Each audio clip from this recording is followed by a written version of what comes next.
curso es un curso, bueno, muchos ya saben, lo cuento por primera vez, que es un curso de 2 años de duración, que es con un cursado intensivo y virtual. Les quería comentar un poquito antes de escuchar a los panelistas, a eso vinimos, que en realidad esta es una temática que hemos pensado junto con Ramiro, con Claudia y con Alicia, que nos venimos reuniendo de esta manera, armamos las mesas, son reuniones muy agradables en las cuales intercambiamos temáticas y la idea era hacer interdisciplinaria, por eso acá tenemos una pediatra, una psicoanalista, para que entre todos los asistentes, los que virtualmente puedan participar, después intercambiemos porque son temas de actualidad que nos interesa compartir. Les voy a comentar un poquito algunas de las preguntas que nos habían surgido en esas reuniones con Claudia, con Alicia y con Ramiro, a la hora de armar la mesa, que finalmente se tituló del título que tiene, El niño soberano, crianzas actuales. Bueno, una de las preguntas que nos hicimos en esos intercambios fue ¿cómo pensamos las funciones parentales en las consultas que recibimos en la clínica hoy? También nos preguntamos, en relación a todas las ofertas en las redes, Reels, TikToks, canales de YouTube, que van enseñando, entre comillas, qué hacer en las crianzas, ¿qué es lo que hoy ofrecemos desde el psicoanálisis? También nos preguntamos respecto de este término infancia respetuosa, que escuchamos tanto en nuestros consultorios, y una de las cosas que nos preguntábamos, decíamos, infancia respetuosa, entre lo sacralizado y el consumo, ¿hay poca tolerancia a la frustración? También nos preguntábamos si bajo el nombre de infancias respetuosas aparecían nuevos rostros del desamparo, y nos preguntábamos acerca de los cuidados y los excesos. También nos preguntábamos qué pasaba con el psicoanalista, si teníamos que pensar nuevos psicoanálisis con las nuevas crianzas. Y lo que venimos notando es una búsqueda todo el tiempo de asesoramiento con las redes para criar. Y preguntamos, ¿cuál sería la buena crianza? Respecto al título El niño soberano, evoqué desde 3 lugares para abrir la charla, después escucharemos a los panelistas. Una era, busqué la definición de lo que era soberano, que tiene 3 acepciones que trae el diccionario. Dice que ejerce o posee la autoridad suprema e independiente, digo para pensarlo respecto del niño, ¿no? Puede ser algo muy grande, elevado o extraordinario. Como sinónimo aparece excelente, espléndido, majestuoso, magnificente, soberbio, magnífico. Y también la acepción de monarca, y que de monarca tendríamos rey, señor, emperador, príncipe, autoridad y también dictador. ¿Puedes mostrar, David? Respecto de esto, de esta idea de soberano, evoqué 2 situaciones que quería compartir con ustedes. Una muy conocida, que es, bueno, tomamos a la Real Academia Española, ahora tomamos a Sigmund Freud, que todos conocerán, pero para evocar un recorte de una frase de Sigmund Freud acerca del concepto de His Majesty the Baby, está recortada, son unos puntos suspensivos, ahí la pueden seguir. Freud dice en ese texto, en Introducción del Narcisismo, así prevalece una compulsión a atribuir al niño toda clase de perfecciones y a encubrir y olvidar todos sus defectos. El niño debe tener mejor suerte que sus padres, no debe estar sometido a las necesidades objetivas cuyo imperio en la vida hubo de reconocerse. His Majesty the Baby, como una vez nos creímos, debe cumplir los sueños, los irrealizados deseos de sus padres. Ahí aparece una imagen de un cuadro que, según dicen, parece que Freud refería, hay bastante debate, como verán, hay en el cuadro anterior hay una niña, mirada, no sé si la pueden ver, es una niña a la cual han encontrado que dicen que refiere ese cuadro Freud cuando habla de His Majesty the Baby.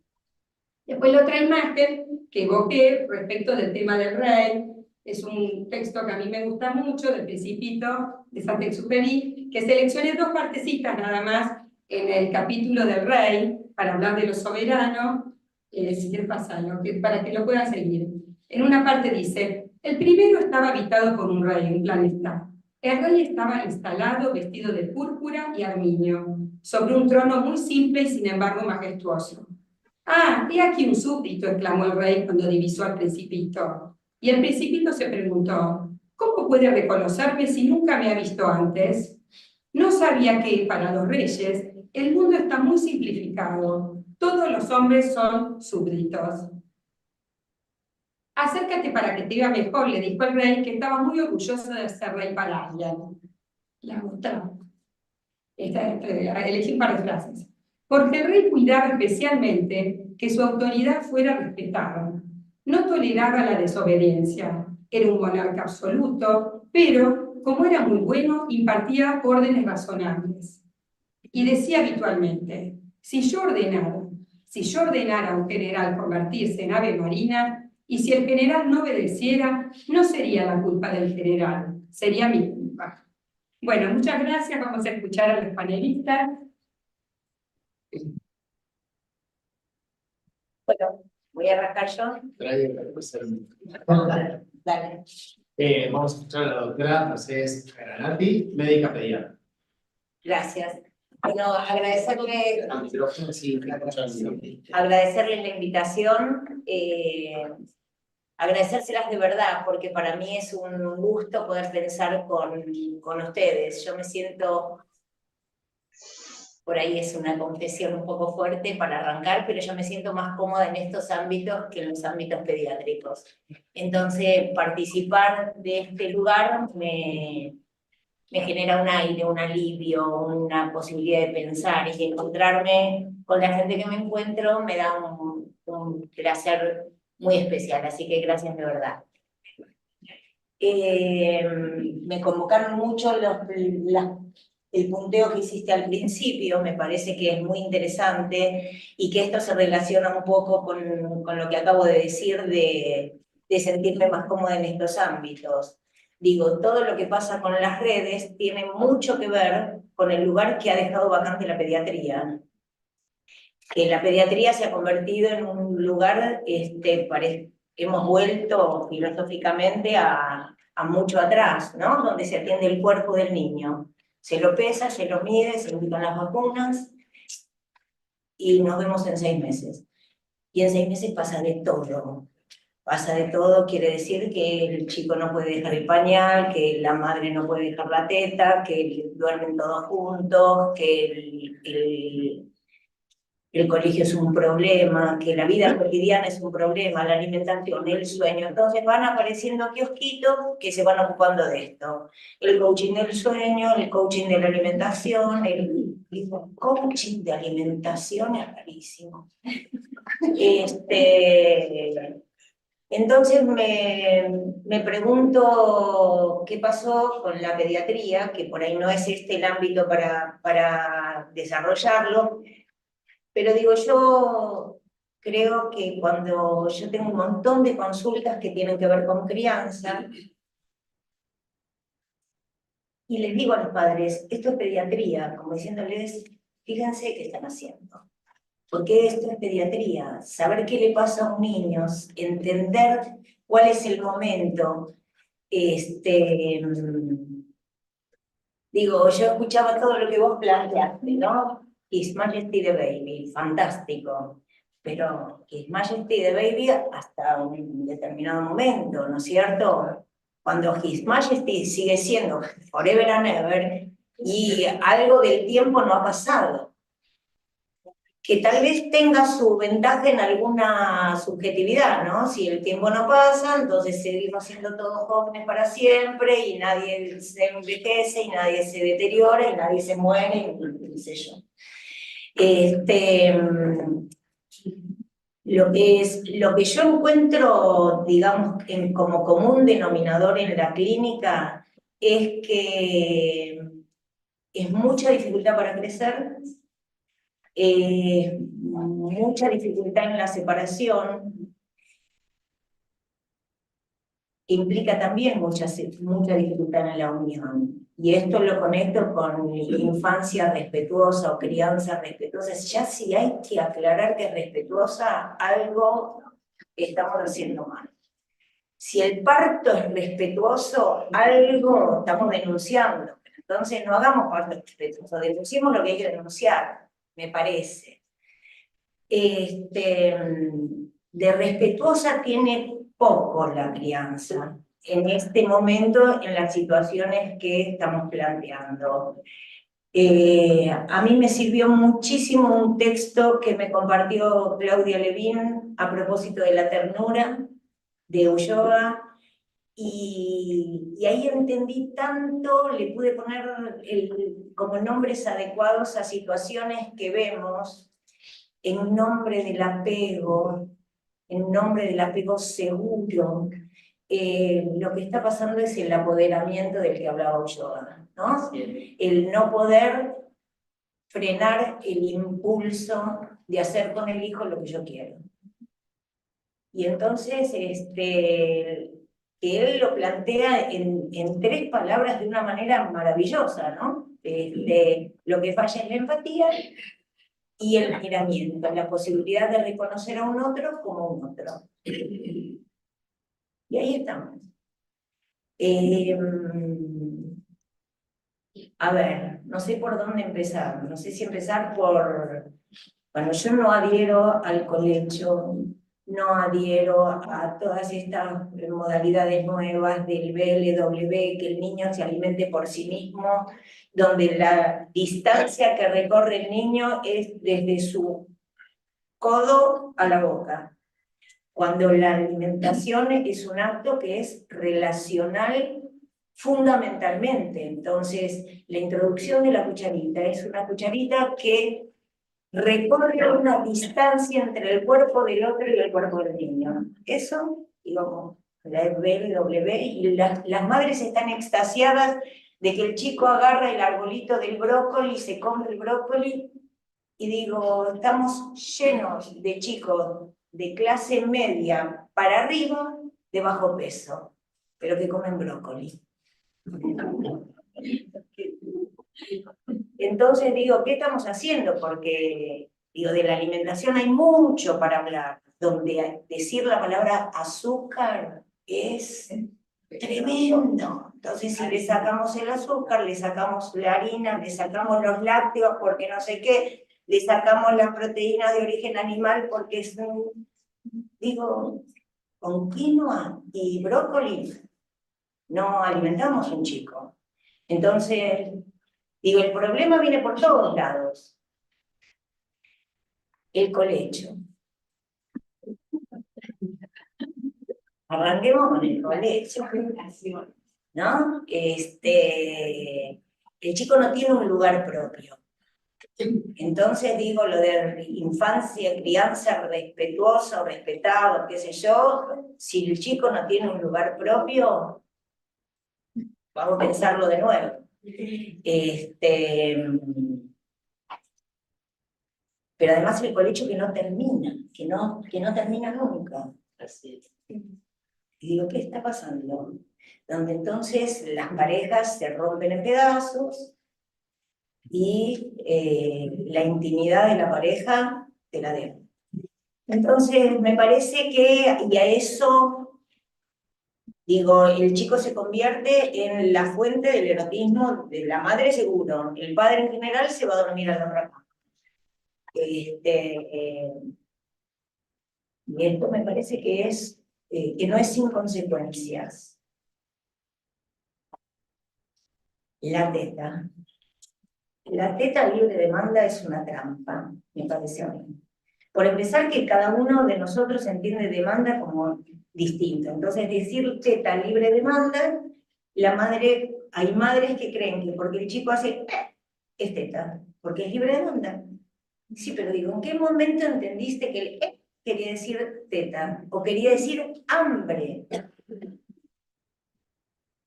Entonces digo, ponerle un nombre como libre demanda me parece que es muy tramposo, porque la demanda hay que interpretarla, hay que entenderla, hay que conocerla para poder satisfacerla.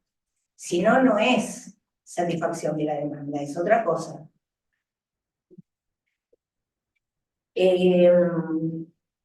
Qué sé yo, es muy difícil ahora poder pensar la complejidad de lo que implica una crianza.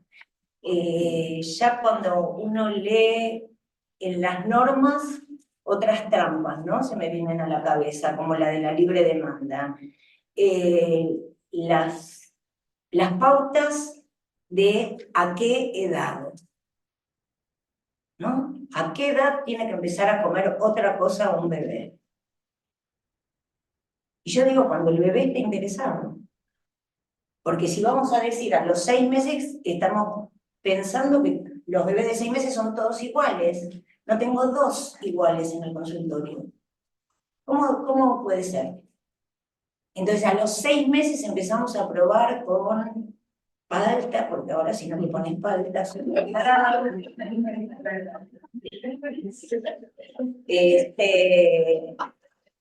y entonces digo, me parece que el momento de empezar a darle de comer a un bebé es cuando el bebé te mira con intención. Cuando te estás poniendo una tostada en la boca y el bebé te mira como diciendo, dale, convídame. Y hay algo de esa realidad compartida que es divina y le das a probar un poquito de lo que estás comiendo. No, pero si es harina, ¿no? Y le había puesto queso blanco o mermelada, ni hablar del dulce de leche. El dulce de leche es una mala bala. Entonces digo, cuando yo era residente, Mónica se debe acordar,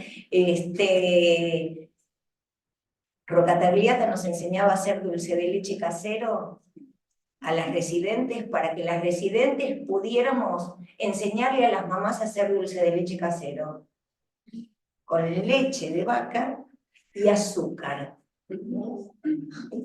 Imagínate, lo meterían preso. Entonces digo, entender que también son modas. Claro. Y que los hijos, además de ser hijos nuestros, son hijos de la época. Entonces yo lo que digo es que me parece que hay que tratar de relativizar un poco las cosas, de tratar de poner la diferencia, que un bebé de 4 meses por ahí necesita comer antes que otro, y es a los 4 meses que hay que empezar a darle, qué sé yo. Y hay otro que por ahí está bárbaro y que no pide y no solicita y entonces se puede esperar a los 6 meses. Digo, también viene de la mano con la medicina del riesgo, del peligro. Todo es peligroso, ¿no? Si le das harina, entonces, qué sé yo. Y digo, ¿no será otra cosa la que falla porque hay? Y entonces se manifiesta en tanta intolerancia alimentaria ahora. Digo, ¿será que hay que postergar la introducción de los alimentos o será que hay que pensar otras cosas para pensar en tanta intolerancia? Digo, me parece que quedó como demasiado restringido las cuestiones a pensar y que es mucho más amplio. La teta. A mí me parece que la teta yo la relaciono con la motricidad de un bebé.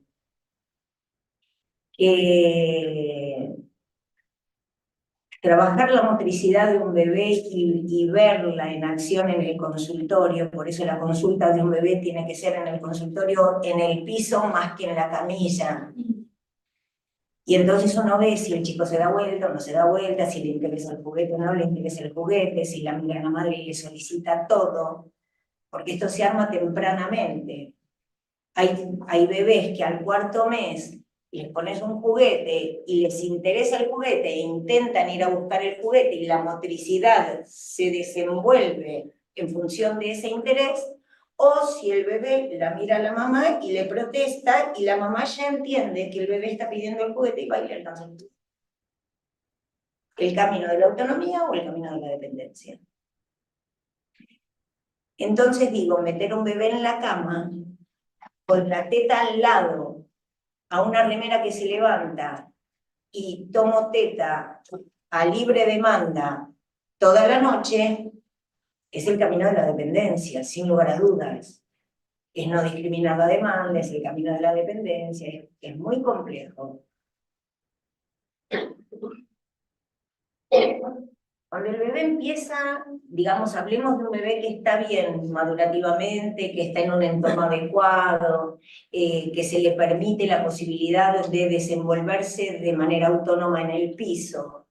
Cuando el bebé empieza a alejarse, uno tiene que tomar conciencia del concepto de distancia.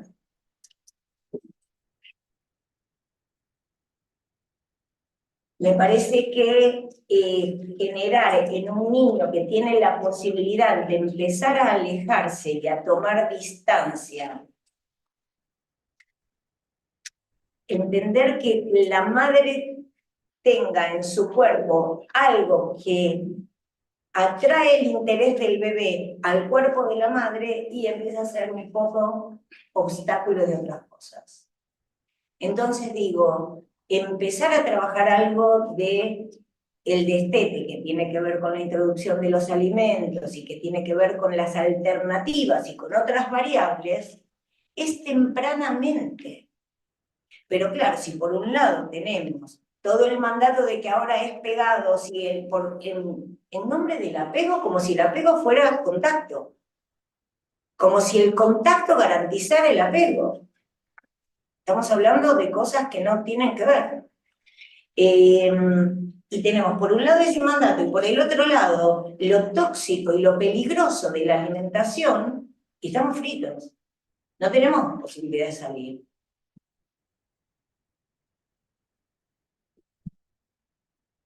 Cuando termina la consulta en mi consultorio, les voy a contar una intimidad, a partir del año, que me lo puse para tener un referente, a veces se modifica esto, yo les regalo a los chicos una moneda de chocolate, de una lata de monedas de chocolate, donde el chico tiene que agarrar una. Y saber que hay más, no es que no hay más, pero te toca. Y esto es a partir del año. Siempre se esperaba ese momento de la moneda de chocolate. Ahora la moneda de chocolate primero hay que tramitarla con la madre. ¿Qué dice? 5. Claro, ya que acá es ley que a partir del año toca la moneda de chocolate. No, moneda de chocolate, bueno, fíjate, acá es moneda de chocolate. Y vamos negociando. A veces se puede, a veces no se puede. En general se puede, pero solo acá, me dicen. Yo digo que la teta, más allá del año, es un obstáculo. Para todo. Para la autonomía, para el sueño, para el distanciarse, para la independencia, que no es lo mismo que la autonomía, para la alimentación, para todo. Para la pobre. ¿Cómo? Para la pobre madre. No sé si tan pobre madre, más... Para las que necesitan mandar. Ah, sí, claro, sí, claro, sí, claro, sí, claro. Nada. Después recibimos las consecuencias. ¿Cuáles son las consecuencias? Los chicos que por falta de autonomía y por falta de independencia y por falta de separación corporal, entonces no dejan el pañal nunca. Y entonces digo, en sala de 3, los chicos van con pañal y yo digo, ¿sala de 3 con pañal? ¿Y cómo hacemos con el tema de que nadie los puede tocar, pero el chico va con pañal? Estamos complicados. Y cuando logran dejar el pañal, que ya estamos hablando larga sala de 3, a los 4 por ahí ya van al baño, pero a hacer pis, caca, piden el pañal. Y viene la madre, le pone el pañal, hace caca en el pañal, y cambia el pañal, y digo, me parece que hay que replantearse un montón de cosas. Confusión. Exactamente. Bueno, Hasta acá una presentación. Dejo hablar a mi compañera. Bueno,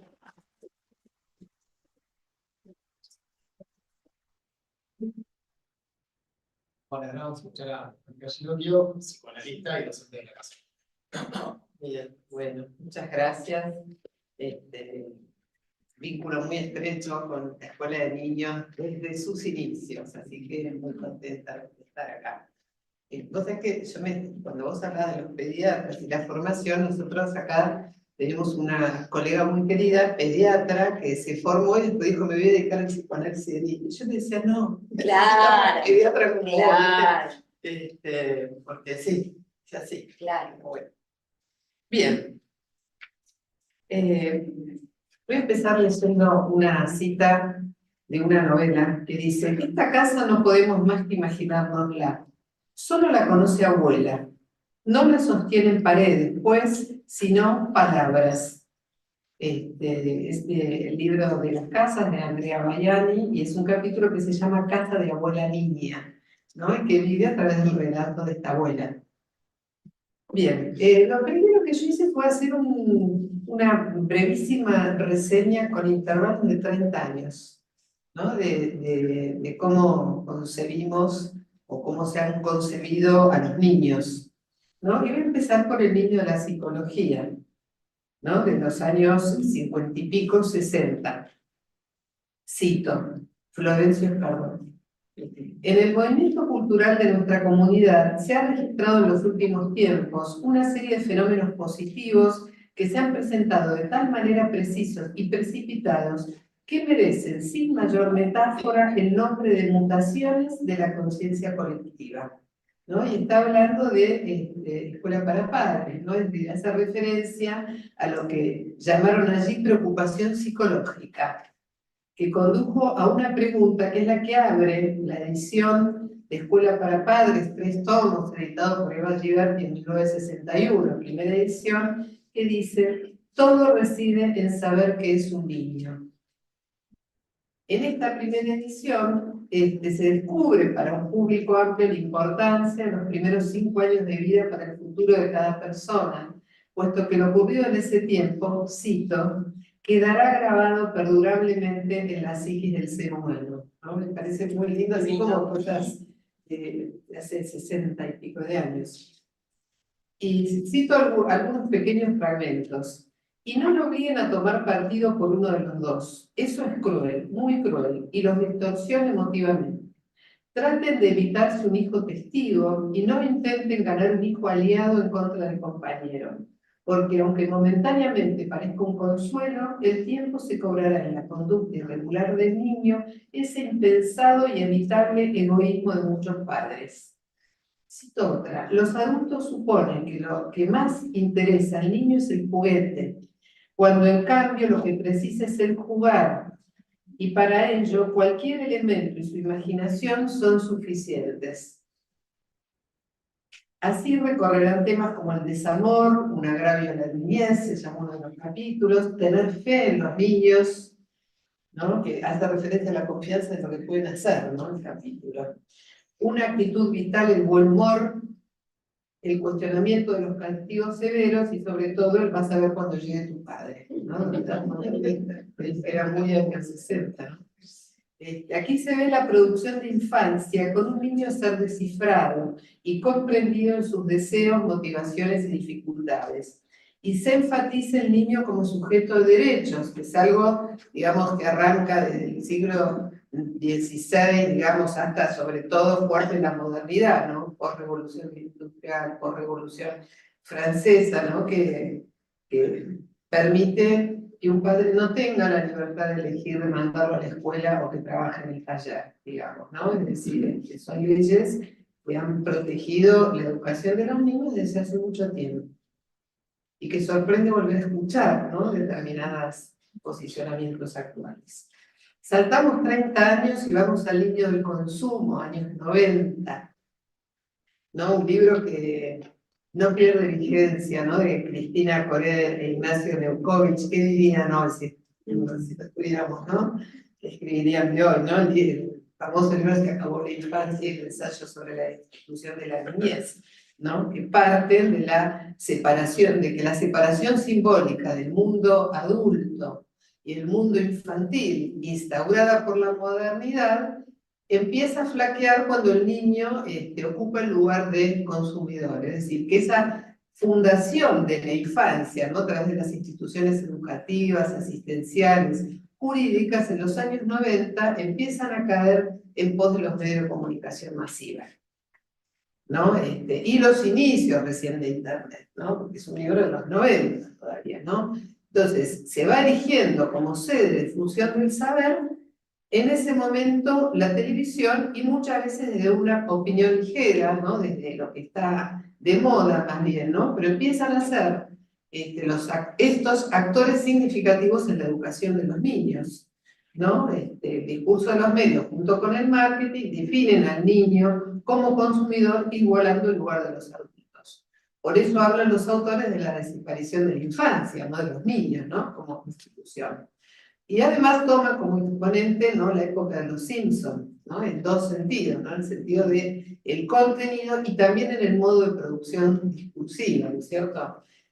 Sabemos mucho del vínculo entre Homero, ¿no? Y Bart, sobre todo, ¿no? Y una cosa que ellos señalan, ¿no? Es que compiten, ¿no? El papá con el hijo sin códigos de adulto-niño. Uno a los niños los deja ganar, ¿cierto? De vez en cuando y demás, pero ellos señalan esto, no es por juguetes ni por atributos paternos que compiten, sino por objetos de consumo comunes a ambos, ¿no? Y aparece, ¿no? Como que están igualados. También se observan miradas irónicas sobre la ley, el trabajo, las instituciones en general, donde no es solo la institución que queda cuestionada, sino su poder instituyente, ¿no? Lo cual es más profundo, ¿no? Como cuestionamiento, ¿no? Y en cuanto a la producción discursiva, el niño deja de ser receptor, aunque lo miran un montón. Yo me acuerdo que en esas épocas los pibes venían y de pronto te decían, vos viviste la época hippie, ¿sabés algo de los Beatles? Sí, y después uno decía, pero son los Simpsons, ¿no? Que al mismo tiempo daban como toda una educación y un entrenamiento de lectura distinta, ¿no es cierto? Ellos llaman al receptor de los Simpsons el lector ubicuo, porque no es ni para adultos ni para niños, o es una mezcla de las dos cosas, ¿no? Entonces plantea que los procedimientos discursivos requieren competencias de lecturas distintas de las clásicas del niño, la intertextualidad, una narrativa no lineal, una polifonía de discursos, ¿no? Todos los discursos de época, autoayuda, feminismo, consumismo, ética protestante, capitalismo, digamos, ¿no? Confluyen muchos discursos y además la ausencia de cierre ideológico, ¿no? Acá tampoco, como hablábamos la otra vez de las fanfictions, que estuvimos hablando hace 2 semanas, no hay un héroe, no hay un cierre de sentido, ¿no? Que es distinto a la tradicional literatura, producción infantil, ¿no? Pero digamos, acá lo que nos aparece, ¿no? Después lo vamos a retomar esto, cómo la frontera adulto-infantil pierde los bordes establecidos en la modernidad. ¿No? Dato interesante para la tela. Y nos pegamos otro salto de 30 años hasta el hoy, los niños de las redes, ¿no? Los niños de los 90 que se hicieron padres, básicamente, ¿no? Voy a relatar algunas pequeñas escenas que se ven en las redes, que elegí específicamente relatarlas para no reproducir lo mismo que nosotros, que yo por lo menos intento cuestionar, ¿no?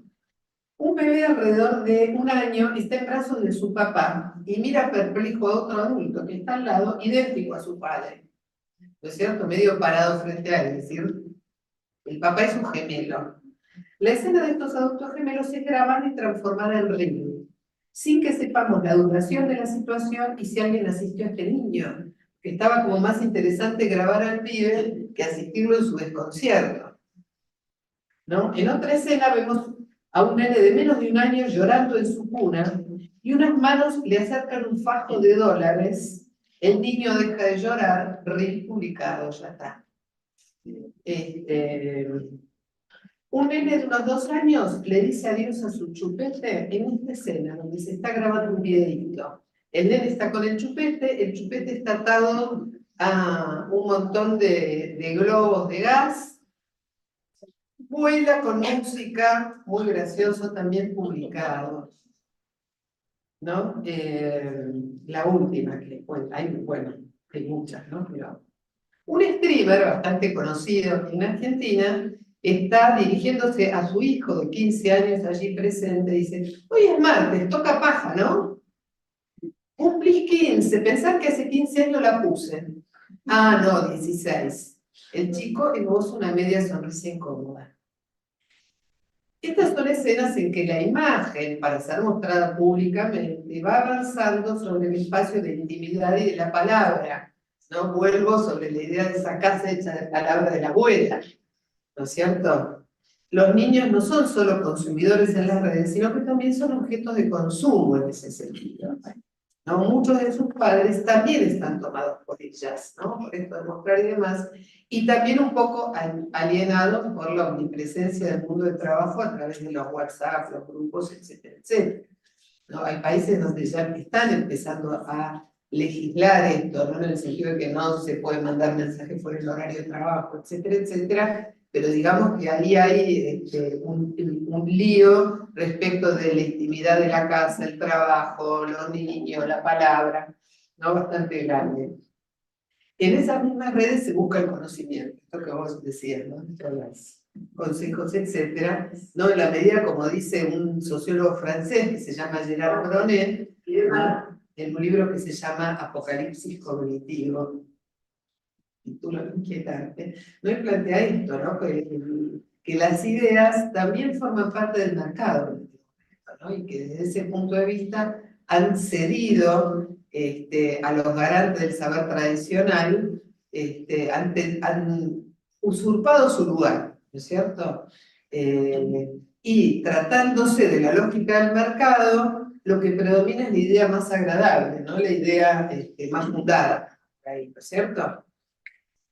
Asimismo, se tiende a evitar la burbuja que nos construye el algoritmo, ¿no? Cada uno ve como una realidad muy sesgada, ¿no? Cuyas fronteras parecen estar delimitadas por el yo desplazado de cada uno, ¿no? Los imperativos de felicidad, las indicaciones de salud, de crianza, de desarrollo personal, de alimentación, son enunciados por influencers con formaciones diversas y muchas veces dudosísimas, ¿no? Público y privado, realidad y fantasía, tiempo y espacio e ideales configuran un paisaje sobrepoblado e inestable.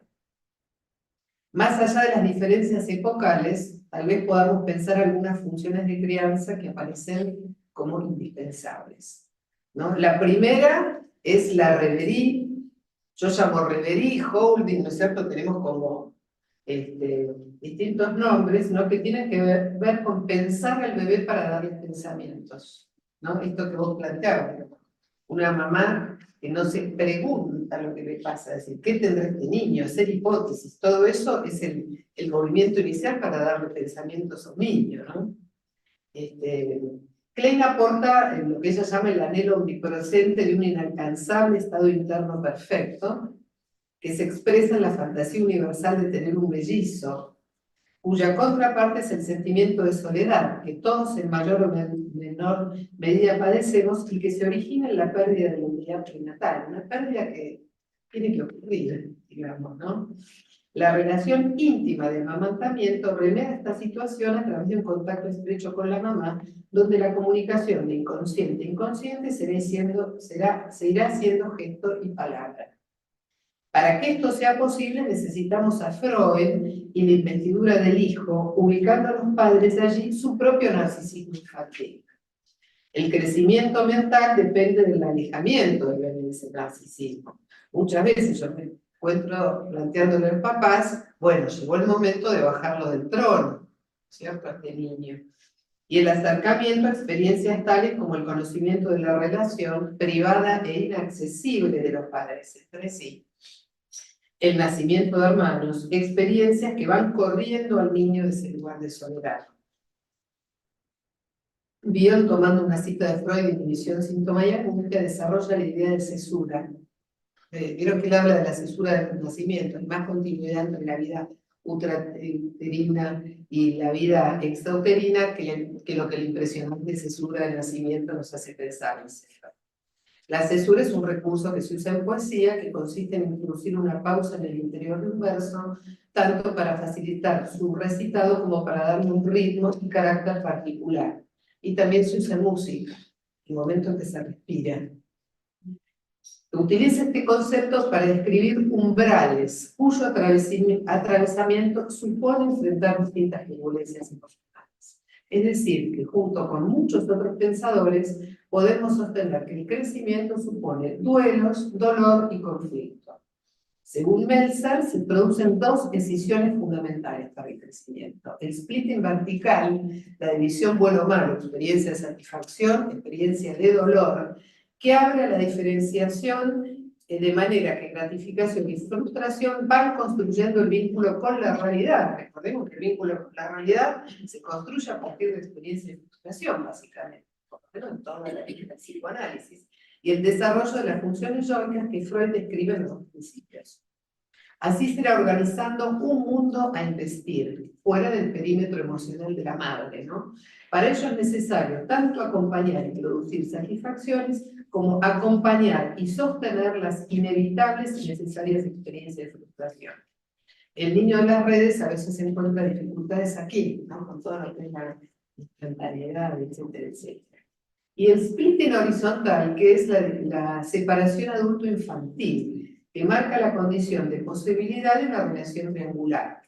La edificación del espacio de intimidad que supone la inclusión edípica no está solo referida a una situación de celos que puede enojar, entre comillas, al niño, sino una distribución de la economía amorosa, de las responsabilidades, una discriminación de los cuerpos, comunicación diferenciada, toma de decisiones diferenciadas que por el contrario lo alivia y libera. El niño del consumo es el que encuentra dificultades en esta diferenciación, ¿no? Cuestiones así típicas que vemos hoy, que esto podría ser interminable, ¿no? Una selección, ¿no? Una es la dificultad de los padres para entenderse entre ellos, la construcción de lo común, ¿no? Yo veo muchas parejas cuyo proyecto se armó demasiado rápido, en el marco de una cultura que privilegia la imagen, la enunciación sin argumentación y un estado de felicidad sin conflicto. Entonces, pues el armado, más la inestabilidad general de la vida cotidiana y del trabajo, complica mucho el trabajo de la palabra, el pensamiento, la cesión del narcisismo de cada uno, con lo cual la investidura del niño, ¿no? Que implica las dos cosas, sentarlo en el trono e invitarlo a bajarse del trono, se hace una tarea muy difícil, porque hay, digamos, como un armado de las parejas que falla del vagos, ¿no? Otra cosa, ¿no? Es condiciones de vida propuestas, ¿no es cierto?, que tienen un tinte paradójico. Por un lado, colegios de alta exigencia o condiciones de vida exigentes por otros motivos chocan con un imperativo de bienestar y de demonización del conflicto y del dolor. Los imperativos, para mí moralistas, de la mal entendida por muchos crianza respetuosa. Raro, borronean los límites del deseo y desregulan la posibilidad de sostén y continencia por parte del mundo de los adultos, además de llenarlos de mandatos y culpas a los adultos, ¿no? ¿Por qué no invitar a un niño a despedirse de los pañales o dejar el chupete? ¿Por qué imaginar que un estímulo al crecimiento solo acarrea sentimientos de maltrato y pérdida y nada de placer o retribución para la autoestima del niño? ¿No? A mí me parece que es el vértice narcisista de los adultos, ¿no? Que hace que los representantes del soberano, ¿no es cierto?, enarbolen la bandera de la injuria, ¿no? Cuando uno invita al niño, ¿no?, a que se baje del trono y que adquiera nuevas habilidades, ¿no?, y que domine nuevos espacios. Un chico que aprende a dormir solo, eso es una cosa para la autonomía del chico maravillosa, ¿no? Para él, además de para los padres, ¿no? Una tercera cosa que se ve más que en otras épocas es la búsqueda de un nombre, ¿no?, para todo lo que ocurre en lugar del hallazgo de la singularidad, tanto en el disfrutar como en el padecer, ¿no? Se propende una estandarización tranquilizadora con etiquetas que vienen a quedarse para siempre en la vida de muchas personas, ¿no? Pero funcionan casi, digamos, en tiempos de tanta incertidumbre, como una especie de eje de identidad al cual se refiere todo. ¿no es cierto? Nos los piden a nosotros, te pedirán a vos también rápidamente, pero además los padres resignifican su propia vida. De eso él tiene ADD, capaz que yo siempre tuve y ahora tengo. No, hay mucho de eso, ¿no? En la actualidad. Costumbres que resaltan dificultades. Una cosa que yo estoy viendo bastante, entre otras, es esta cosa que los chicos no se pueden ir a dormir solos. Pero pasa algo que a mí me parece que en otra época no pasaba, que es que toda la casa se va a dormir a la misma hora. Ya me faltan que toda la casa se va a dormir a la misma hora. Entonces, un chico de 6, 7 años, es casi normal que se le dé un poquito de miedo. Pero antes los padres se acostaban un poco más tarde, o los chicos se acostaban más temprano, ¿no? Entonces, a veces son pequeñas indicaciones que desnudan aparentes dificultades que no son tales y que tienen que ver más con el funcionamiento, ¿no es cierto?, de la casa, ¿no? También las agendas cargadas que hacen ver a los chicos mucho más irritables que antes, y el chico no tiene síndrome de oposicionista desafiante, ADD, está sobrecargado, ¿cierto? La otra cosa que me parece muy interesante son los dispositivos tecnológicos, ¿no? Los chicos la Play, las chicas más el TikTok, ¿no? Que lo que uno ve, el tipo de reacción que aparece cuando, además de los retos de TikTok, que estén aparte, en otro momento, que cuando se les pone un límite reaccionan como si tuvieran un síndrome de abstinencia realmente. Es decir, la beligerancia de los niños frente a cuando les sacan el dispositivo es muy significativa, ¿no? Es nuestra función colaborar con padres, niños y demás, justamente para que el bebé soberano llegue a ser un niño independiente, ¿no? Esa es nuestra idea, y sobre todo que sean verdaderos adultos. Si digo verdaderos, se nos posiciona pseudo-madurez, falso ser, trastornos de la impulsividad, digamos, perversiones y demás, ¿no? Que nosotros vemos en distintas realidades, no solo en la Argentina, como hay poderosos que se comportan como bebés caprichosos. Es como bastante genérico, que no tiene un determinante solo desde el punto de vista del psicoanálisis, de ella, pero bueno, que prolifera y está de moda. Más allá de los roles nominales y con toda la diversidad de hoy, podemos pensar estas funciones de la familia con Mensa. Lo que él dice, funciones de la familia con los roles como se armen, contención y distribución del dolor mental conectado con el crecimiento y de desarrollo de los miembros de la familia en la comunidad a través de generar amor, promover esperanza, contener el dolor depresivo y pensar. Mientras el mercado y las IA no se los devoren, los pensamientos están allí para ser pensados.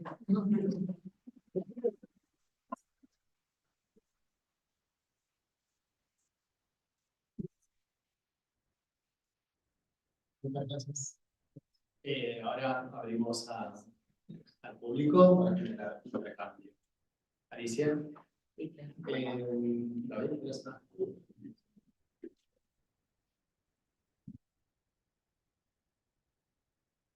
Hola, buenos días. Gracias, soy Alicia Bení. Muy contenta, conmovida, porque cuando pensamos la mesa, Claudia, Camilo, Gaby y yo, pensamos en lo que está sucediendo en el mundo hoy, creo que está en el público y en la cantidad de gente que está en el Zoom, el hacernos preguntas sobre las infancias. Me parece que esta mesa funcionó como un analizador de lo enfocarse en las infancias. Con Nora Castelli trabajamos mucho tiempo y seguimos trabajando en todo lo que tiene que ver con las infancias. Y me trajiste un recuerdo de una, a ver, sí, bueno, de una mamá que le pregunta a la pediatra, por ahí éramos de Chi, si ya a los 3 meses podía ponerle al bebé el gimnasio, ¿no? Si podía poner el gimnasio. Entonces charlamos en un café con Nora, la pediatra en una intervención, porque es cierto que hay un desfallecimiento de la función pediátrica, le dijo, mira, desde que nació tiene tantos estímulos, la luz, la voz, los olores, además el gimnasio. Entonces, me parece como esto, ¿no? El desfallecimiento de la función y también de cuántos recibimos niños o padres que están sus hijos hiperdiagnosticados, generalmente por terapeutas o psicopedagogos cognitivos conductuales, que dicen, bueno, soy una paciente que me habla todo el tiempo del diagnóstico de los 4 hijos. Yo le dije, hablan de tu hijo. De los diagnósticos, lo hemos visto el año pasado y este año, ¿no? En las redes, porque yo ahora que sé que soy autista, estoy tranquilo, yo me pagó el laboratorio. Entonces también, ¿no? Digo, para nosotros la idea, ¿no? De esta mesa, estamos contentos, contentas, es hacernos preguntas, ¿quién es el paciente? Y si no es el que está ahí preguntándonos por los tips o por no sé qué cosa, poder construir una demanda, ¿no? Estuve viendo, me preguntaba dónde derivar el niño, derivar a la mamá, hay compañeras que conocen, que son alumnas de la institución, a colaborar psicoanalíticamente, a ubicar dónde está la angustia, porque también los papás cuidadores no están pudiendo cuidar, porque tampoco tienen esa construcción de cuidado. Ayer vimos las calles llenas, nosotros como ciudadanos no estamos cuidados. Entonces, ¿no? En vez de patologizar, transformar en una vida. Bueno, gracias a ti. María.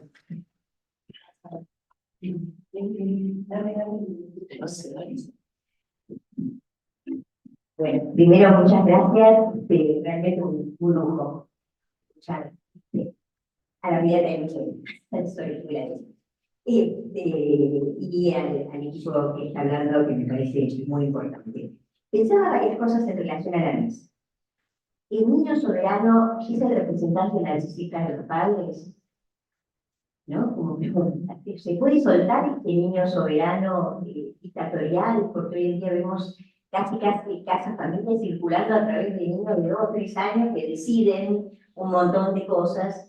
Y los padres hay un cierto goce de dejar decidir al niño y dejar de responsabilizarse en la puesta de límites con el berrinche o el enojo que esto puede implicar. Esta es una consulta. Otra algo que yo veo es la pérdida de la simetría. El otro día una paciente mía, con un nene de 5 años, le dijo al nene que pusiera los platos en la mesa y el nene le dijo, ¿y vos qué vas a hacer? Y eso me dice, impactada, ¿no? Como no, o sea, esto de la realidad propuesta al servicio de somos lo mismo, ¿no? Y en reflexión a lo que decía Alicia, pensaba en la instantaneidad, la urgencia, la rapidez y la locura en la que están envueltos los padres, que entran en una competencia, yo observo, ¿no? En donde, a ver, ¿qué otra actividad se dijo? Circo, teatro, o sea, yo tengo papás de pacientitos de 5 o 6 años que después del colegio hacen robótica, circo, teatro, natación, fútbol y rugby. 5 años. O sea, es un niño estresado indefectiblemente, pero la sensación es que si no hacen estas cosas, no están estimulando adecuadamente a los niños, ¿no? Como esta hiperactividad adulta volcada en el niño y llevando a los niños a estados realmente de estrés orgánico, inclusive, no solamente emocional. Bueno, un poco esto, en relación al soberano y el narcisismo, en relación a esta sobreestimulación, creyendo que están preparando a su hijo para el mundo, cuando de pronto vemos nenes de 7, 8 años asténicos porque están agotados. Cintia. Ahí adelante. Ahí.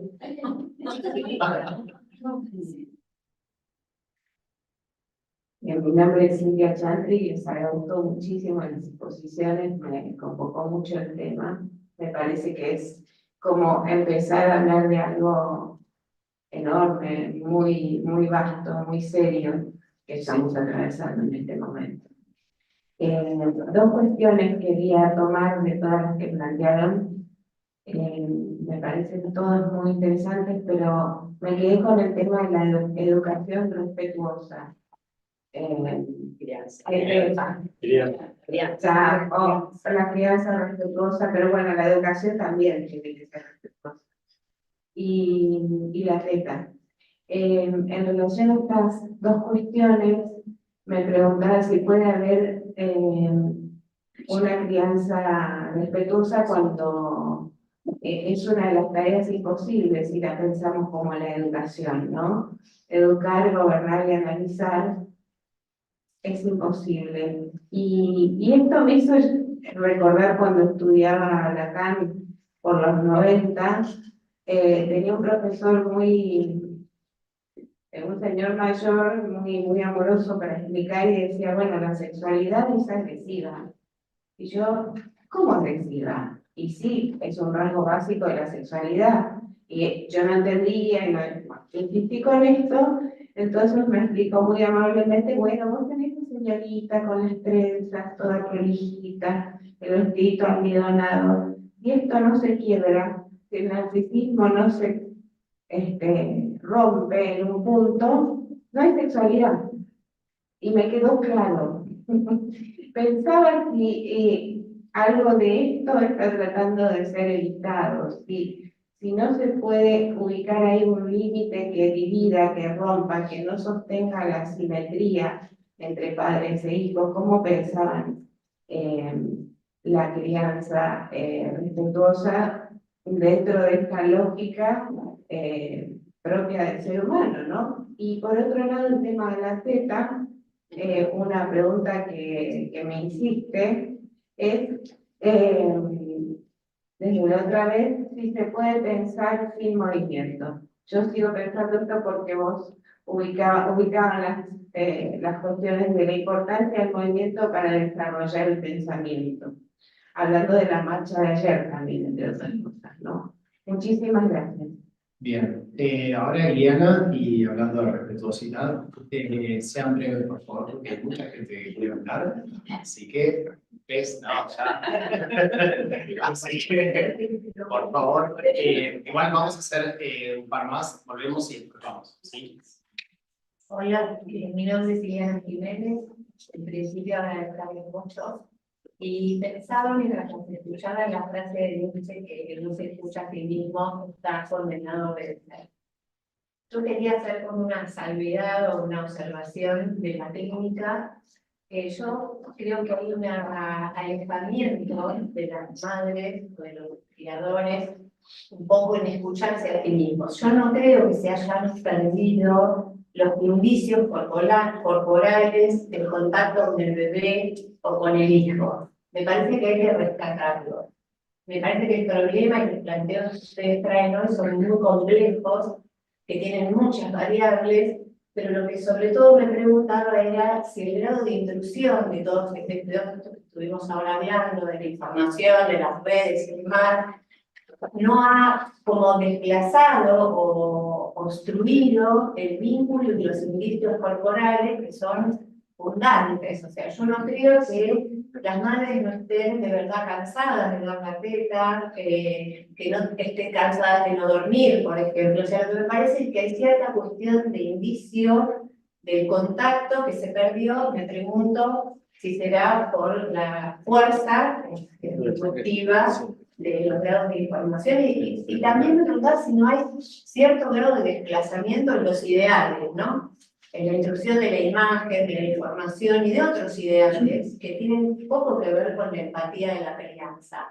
Y bueno, sí me daban ganas de decir es que como psicoanalistas me parecía que este punto, así como dice que al principio la pregunta, me parece que es por ahí que podríamos entrar, porque si no corremos el riesgo de cambiar un paradigma por otro, y los psicoanalistas sabemos lo contraproducente que es proponer otro modelo, y no ir en busca de rescatar ese. Gracias, Claudia, y volvemos a la mesa y después seguimos. Bueno, muchas gracias. Quiero agradecer enormemente a esta mesa, a los cuatro que están trabajando acá en la coordinación, Ramiro, Gaby, Nexi y Verónica. Me hizo pensar que responde mucho lo que ustedes plantearon al espíritu con el cual se formó nuestro posgrado de niños y adolescentes, para pensar las versiones contemporáneas de la infancia y la adolescencia. Y me impactó escuchar que Verónica nos contaba de este chiquito o esta chiquita en TikTok en relación a dejar el chupete de modo mecánico, sin la intermediación de un otro amoroso y dador de un lugar en el vínculo, digamos, con ese chico. Y cuando Vos leías, Verónica, al comienzo de tu escrito, el relato de Cardó. Yo una vez tuve oportunidad, lo voy a contar súper cortito si puedo, que Cardó se propuso plantear la internación madre e hijo en el hospital de Pierres cuando entró a una sala, pero ahora no recuerdo el número, de internación donde estaban internados los bebés y de cada cunita colgaba un chupete con un alambre o con un hilo.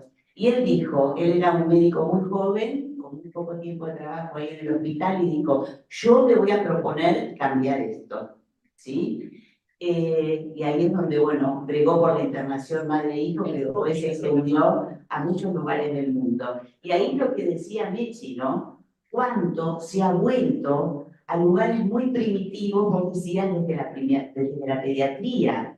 Cuánto se ha vuelto a momentos bueno, a cada uno le puede poner un nombre distinto, ¿no? Simplemente eso, y les agradezco mucho porque generaron un lugar de mucho pensamiento. Gracias. Ponemos toda la mesa así, cambio, y después vamos a otra ronda.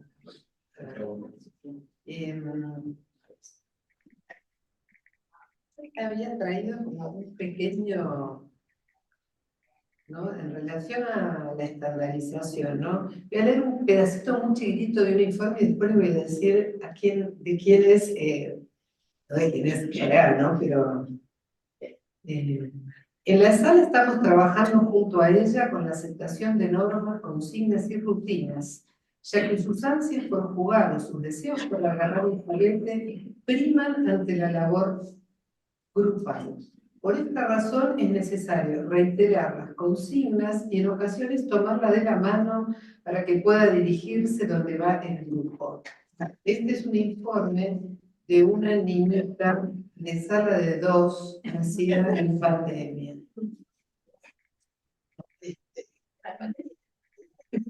¿No es cierto? Sí. ¿No? Entonces,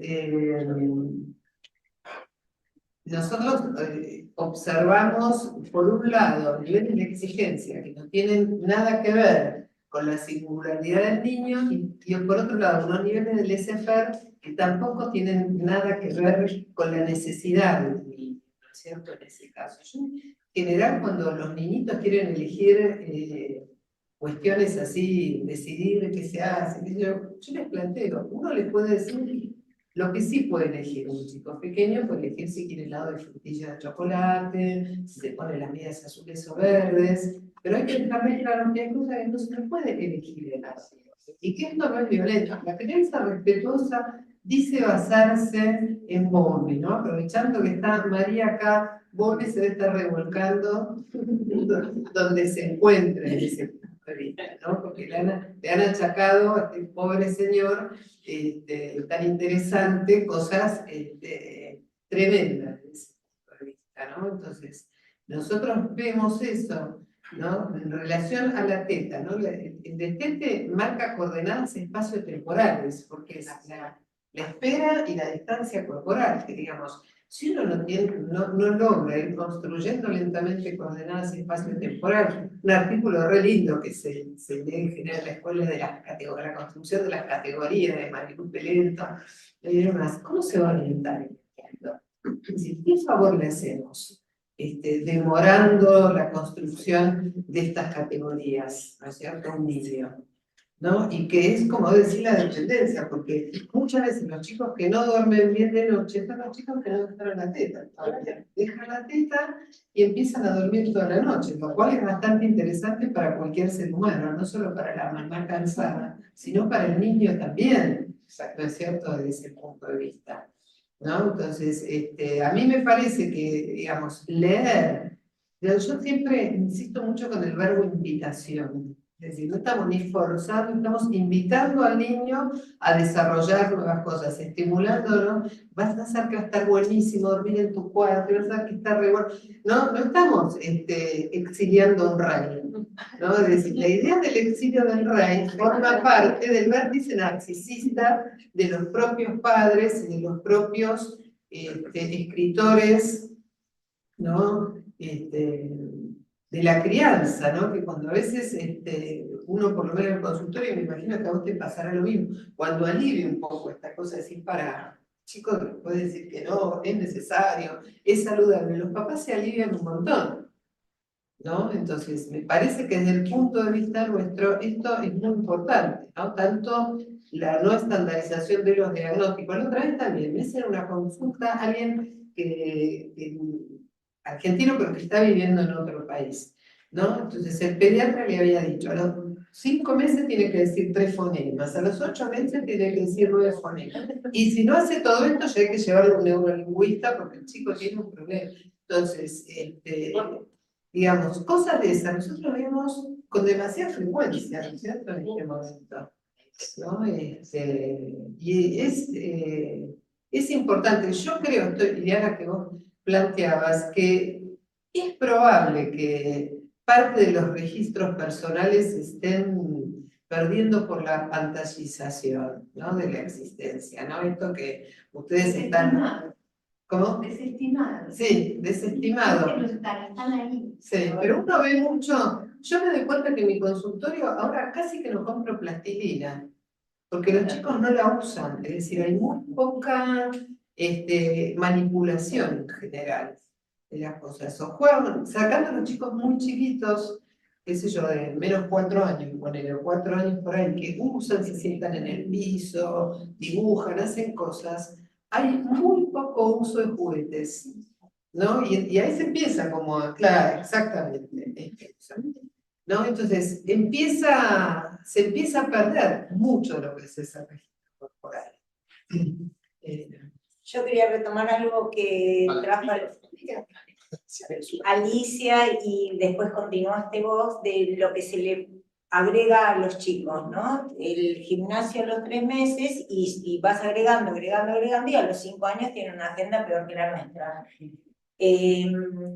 Pero no es solo lo que se agrega, es lo que se retiró.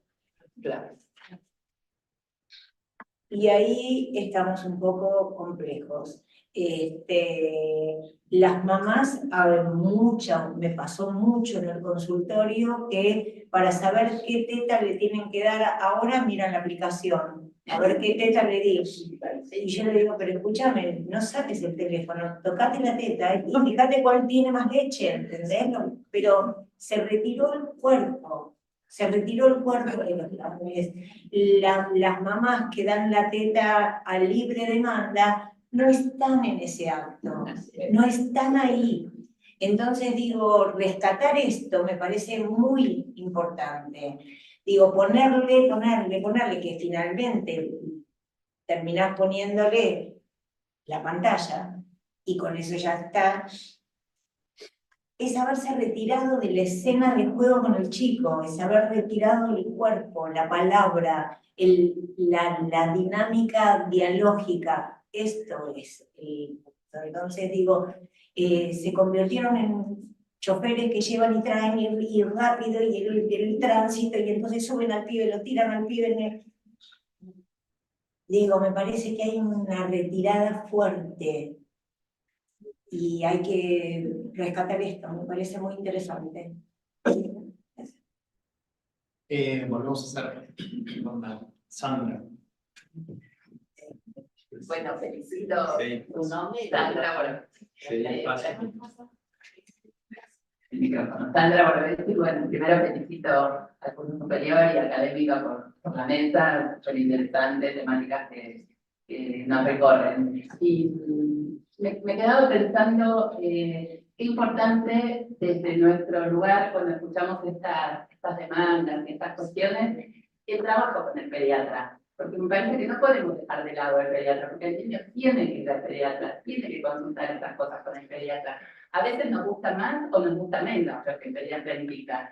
Pero me parece que el trabajo interdisciplinario de los psicólogos con los pediatras es fundamental. A través de los pacientes, y yo tengo como experiencia de trabajo en equipos de trabajo, ¿no? De encuentros, congresos, el pase de los hospitales. Me parece que el trabajo con los pediatras es muy importante, porque así como a nosotros nos sorprende escuchar algunas cosas, obviamente lo que vos transmitís, Mechi, a los pediatras también. ¿Y qué hacemos con eso? ¿Qué hacemos cuando al año puede comer chocolate, no puede comer chocolate y todo lo que ustedes comentaban. A mí me parece que no, los que trabajamos con niños no podemos dejar de lado esta pata del contacto con el pediatra, porque con la escuela está como más aceitado que hablamos con la escuela, pero es muy importante estar vinculados con los pediatras, y los pediatras con nosotros, ¿no? Bueno, esta es parte del trabajo. Lo que responden, lo que no responden, distintas conductas, el poco tiempo que tienen los pediatras, porque vos decías que poner al chico que juegue en el piso, hay que tener tiempo para que el pediatra en los 10 minutos que le corresponde atender, hay que hacerse el tiempo. Y una última cosa que me hiciste acordar, Vero, bocas el servicio de San Antonio y Robles Corristi, que siempre nos decía, en la caja de juego pocas cosas, no es importante el juguete, sino qué hace el niño con eso. Así es. Mónica. Bueno, gracias. Si los pediatras han dejado lugar vacante, los clínicos le hablen usted a gusto. Mónica Pablo López. Pero les quiero preguntar, apareció esto de crianza respetuosa, educación respetuosa.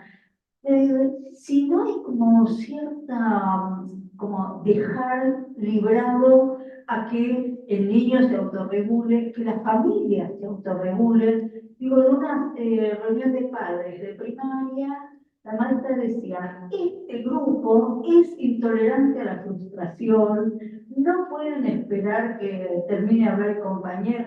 Y esto dicho a los padres como, bueno, y ustedes arréglense, ¿no? Y cada uno esperando que el otro se arregle, ¿no? Laura.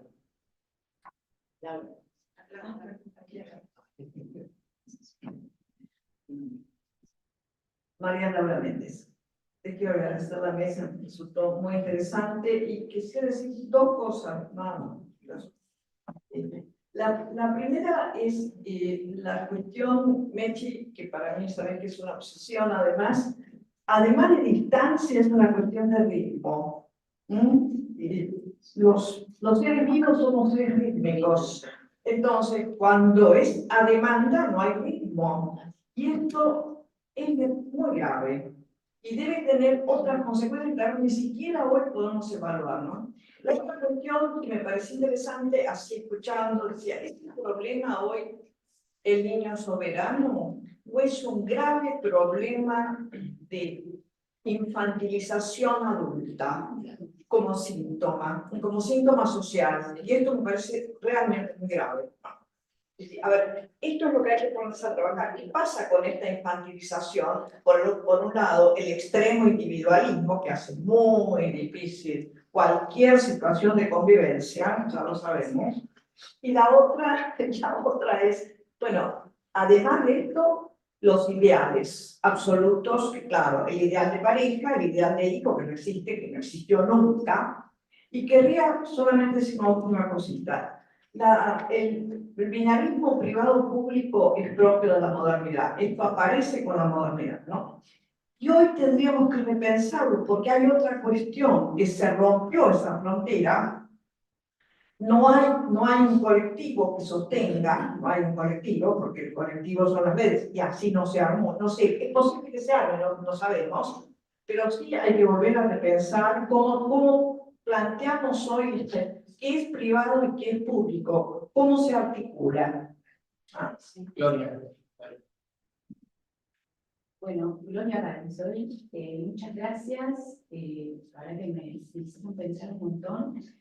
Yo atiendo parejas y es notorio cómo hace un tiempo que la consulta de pareja se va deslizando hacia la consulta de padres que no saben qué hacer con sus hijos. Acá está el tema de cómo se construye lo íntimo, ¿no? En esa pareja, dejando afuera al soberano.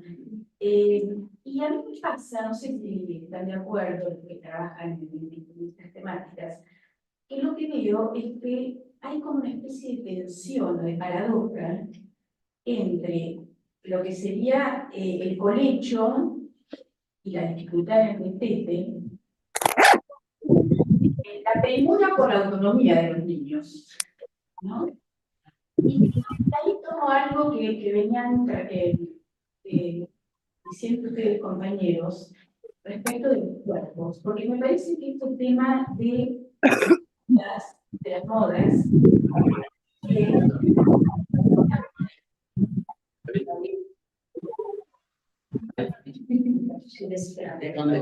Alguien tiene el micrófono abierto, se está escuchando. Alguien está. Perdón, Gloria. no, yo creo que las modas implican dejar por fuera los cuerpos y las singularidades. Y todo se transforma como en protocolos. El protocolo para hacer dormir al niño, el protocolo para ver si conviene comer esto, lo otro, a qué hora, si es libre demanda, pero siempre tiene que ver con lo que está en la categoría de protocolo, que es estandarizado, ¿no? Y por último, algo que tiene que ver todo con cuestiones que voy viendo en la clínica y que trato de pensar, es que a veces lo común que vos traías, Verónica, lo que veo que son, es verdad, hay parejas que están rápidamente se unen, y lo primero común es el hijo. No hay experiencia de constitución de lo común previo a la llegada de un hijo, entonces, bueno, se arman grandes ellos, obviamente. Bueno, gracias. Volvemos a esa, perdón, todo lo que estoy dejando fuera, pero bueno, estamos en un tiempo. Y también lo de ya no van a entrar. Igual estoy muy contento porque fue bastante motivador en la mesa. Bueno, la idea de los ritmos, digamos, la discriminación presente-ausente abre todo el capítulo, la construcción del pensamiento, claro, ¿no? Es decir, el pensamiento, las organizaciones, un montón, ¿no es cierto?, desde ese punto de vista. A mí me parece que la atención, así para decirlo corto, seguramente hay mucho más para pensar, ¿no? Del colecho teta versus premura por el crecimiento, me parece que forma todo parte de la lógica narcisista. Sí. Porque por un lado somos uno y ahora no minches más, ¿no? Es decir, forma parte de toda una visión narcisista, ¿no? Y lo que a mí me llama la atención de esto de la no construcción de lo común es que no son bebés que vinieron de sorpresa, que no tuvieron tiempo, son bebés buscados cuando no hay algún tipo de trama de pareja como para sostener eso.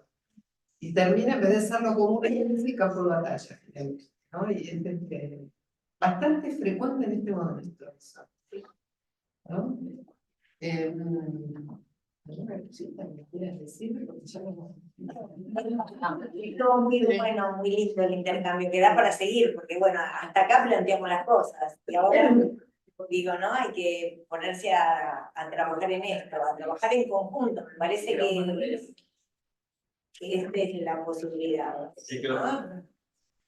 Trabajar en conjunto con varias especialidades en conjunto. Esto. Nada, muy grato estar acá. Muchas gracias.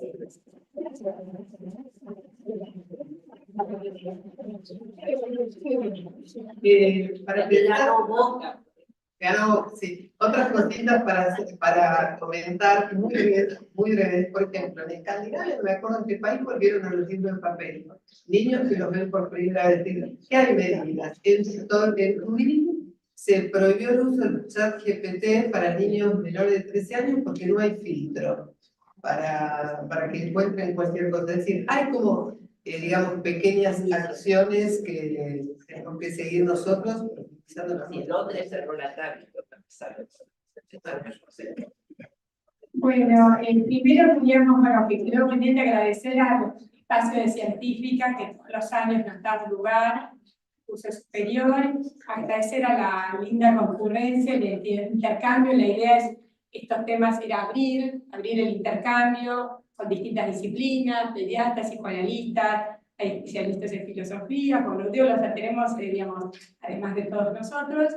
Y bueno, y agradecer por supuesto a las panelistas, que fue un gusto haberlas escuchado, y agradecer a la gente que nos está acompañando desde Zoom y desde YouTube, que son un montón. bueno, agradecerse a todos y que nos quedó pendiente leer sus preguntas, pero bueno, Gracias por seguiremos la próxima. Gracias.